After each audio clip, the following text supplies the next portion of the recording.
გამარჯობა გილოცავთ მოგებას ბრალოს დაესწარით. მადლობა გაიხარეთ. მე წხვილი ლოგო გაქვს სისხლი მოგდით. აბა, ხო სიმპათიურად ვარ. დიახ. რა სიტყოდით თქვენს ბრძოლაზე როგორ შეაფასებდით? ვიტყოდი რომ დამიფასდა ნაშრომი რა, მე ყველაფერი გადავდი ამ შეჯიბრისთვის.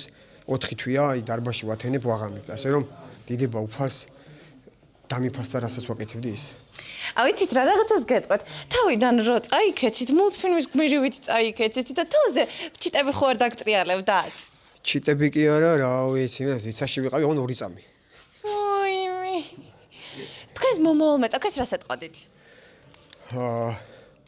რავი, მოემზადოს, იმიტომ რომ მე მომზადებული დავხდები. დიახ, და იცით რა, თქვენ მებრძოლები ყოველთვის იძახით ხოლმე, რომ კარგ ბრძოლას გისურვებ, უტრამო ბრძოლას გისურვებ და რაღაც ეგეთები და მე თქვენ ურტყავთ ხოლმე მაინც ერთმანეთს. ეს სპორტული ჟესტია, ჩვენ ერთმანეთს პატივი ვსცემთ და ნუ რინგზე ჩვენ გასაკეთებელს ვაკეთებთ. რინგის გარეთ ერთმანეთის პატივისცემა უნდა გქონდეს. დიახ, რა თქმა უნდა. უღრმესი მადლობა და წარმატებებს გისურვებთ. მადლობა თქვენ, მადლობა გამას.